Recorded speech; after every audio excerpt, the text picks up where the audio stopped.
క్షేత్రస్థాయిలో పరిశీలించగా దాదాపుగా 100 నుంచి 200 ట్రాన్స్ఫార్మర్లు నీటిలోనే ఉన్నాయి సార్. ఎందుకంటే స్ట్రెచ్చర్ల మీదనే నీటిలోనే ఉన్నాయి. ఒక్కొక్కటి కిలోమీటర్ దూరం ఉంటే మా ఏఈలు కానీ డిఈలు కానీ వారు వచ్చి తీయరు కదా సార్. మా రైతులే ట్రాక్టర్లు కానీ ఎడ్ల బండ్లు కానీ కట్టుకొని లోపల నుంచి బయట తేవడం వల్ల బయటకు వస్తున్నాయి సార్. వీళ్ళు ఇక్కడ ఏం చెప్తున్నారంటే సీఎండి గారు కానీ మీరు ఏం చెప్తున్నారంటే మా ఏఈలే ముడతారండి, మీరు ఎవరు ముట్టొద్దు, లైన్ మెన్లు ముడతారు, ఏఈలు ముడతారు, మీరు దేవతుంటే ఎక్కడ క్షేత్రస్థాయిలో ఒక్క ట్రాన్స్ఫార్మర్ కూడా ఎవరు తెచ్చినట్టున్నారని అక్కడే ముక్కు నాలుగు రాస్తారు సార్. ఏ ఏఈ కానీ ఏ లైన్ మెన్ కానీ ముట్టారు సార్. మా రైతులే తీసుకొచ్చి బయట వేస్తేనే ఆ ట్రాన్స్ఫార్మర్ వస్తుంది తప్ప ఎవరు తేవడం లేదు సార్. సిద్దిపేట జిల్లాలో అత్యధికంగా 6 ప్రాజెక్టులు కట్టడం జరిగింది సార్. మా దురదృష్టం అది, మేము అదృష్టం అనుకోవడం లేదు. ఎందుకంటే ఈ ప్రాజెక్టుల ద్వారా భూములు నష్టపోయింది మేమే, ఈ ప్రాజెక్టుల ద్వారా విద్యుత్ నష్టపోయేది మేమే.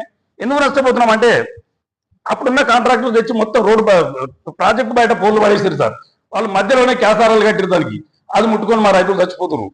దీన్ని మేము ఎస్సీ గారి దృష్టికి తీసుకెళ్ళాం సార్. సాధ్యమైనంత వరకు సార్ కొన్ని ఏంచిండు, ఇంకా కూడా